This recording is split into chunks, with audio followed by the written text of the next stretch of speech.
오늘날 주짓수는 세계에서 가장 빠르게 성장하고 가장 인기 있는 격투 스포츠 중 하나입니다. 주짓수는 글자에서 알 수 있듯이 일본 유술에서 시작되었는데요. 유술이라 쓰고 쭈주즈라고 읽습니다. 지금부터 한국식 발음인 유술을 주짓수라고 통일해서 부르겠습니다. 현재 주짓수는 일반적으로 브라질리언 주짓수를 지칭합니다. 브라질에서 주짓수를 가르친 마에다 미치오는 유도 7단으로 유도를 가르쳤는데 일반적으로 사용되는 말은 주짓수였습니다.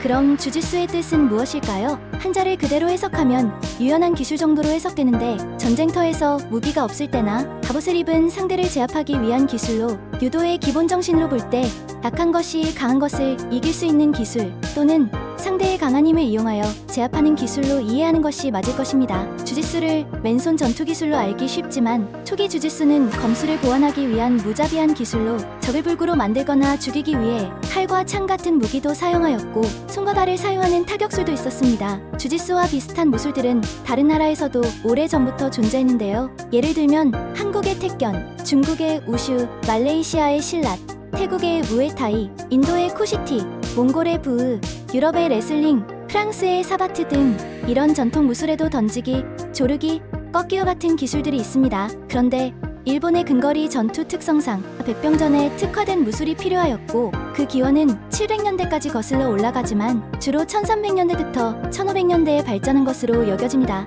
이 시기는 일본에서 전란이 잦았던 시기로 사무라이들이 실전 전투 기술을 연마하는 것이 중요했기 때문입니다. 이후 에도시대로 알려진 1700년대부터 1900년대는 250년이 넘는 평화로운 시기로 시전보다는 심신수련의 의미가 강해졌습니다. 많은 무술 유파들이 자신들의 무술을 체계적으로 정리하면서 기토류, 덴신신요리와 같은 주짓수를 전문으로 하는 유파들이 등장하고 무술 관련 서적 출판도 활발해지면서 주짓수라는 용어가 점차 널리 퍼지기 시작했습니다. 간호직으로는 교육자이자 무술가로 학교에서 만연한 괴롭힘 문화로 인해 자기방어 수단으로 주짓수를 배웁니다. 1877년에 도쿄대학에서 철학을 전공하며 후쿠다 치노스케에게 텐진 신요류 주짓수를 배우고 이이쿠보 츠네토시에게 키토류 주짓수를 배웁니다. 1882년에는 도쿄에 고도카니하는 도장을 열고 그가 접했던 다양한 스타일의 주짓수를 결합하여 실용적으로 위험한 기술들은 없애고 낙법 같은 안전한 기술을 바탕으로 주짓수를 가르쳤는데 그의 무술을 고독한 주짓수 또는 간호 주짓수라 불렀습니다.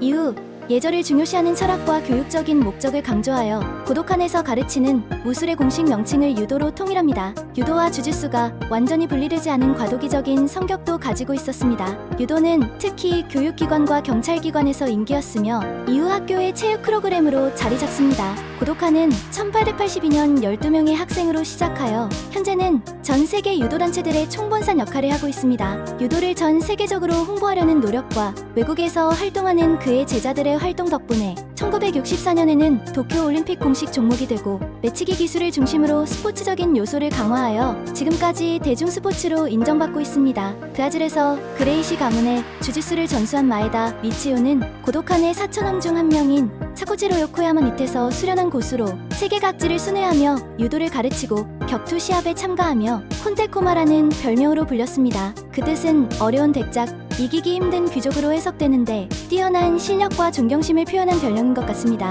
마에다 미치오는 유도를 세계에 알리기 위해 여러 나라를 여행하고 1914년에 마지막 여행지인 브라질에 정착을 하는데 여기서 가스타오 그레이시로부터 도움을 받고 그는 아들인 10대 소년 카를로스 그레이시에게 유도를 가르칩니다. 이때도 명칭은 유도가 아닌 주짓수라고 불렀습니다. 시간이 지나면서 다른 형제에게도 주짓수를 가르치는데 형제들보다 키가 작고 약한 엘리오는 관절 꺾기, 조르기, 스윕, 포지셔닝 등 다양한 레버리지 기술에 집중하여 독자적으로 발전시킵니다. 1925년 카를로스와 형제들은 그레이시 주짓수라는 최초의 주짓수 학원을 브라질 리우데자네이루에 열고 권투, 루타 리브레, 카포에라와 같은 다른 종류의 선수들과 발리투도와 같은 무규칙 챌린지 매치를 통하여 그레이시 주짓수를 알리게 됩니다. 그레이시 가문은 세대를 이어가며 주짓수를 가르치고 레슬링, 삼보 및 기타 다른 기술을 주짓수에 적용하며 유도와 다른 방향으로 발전시킵니다. 그래서 오히려 실전 무술에 더 가깝다는 평을 받기도 합니다. 종합격투기의 붐을 일으킨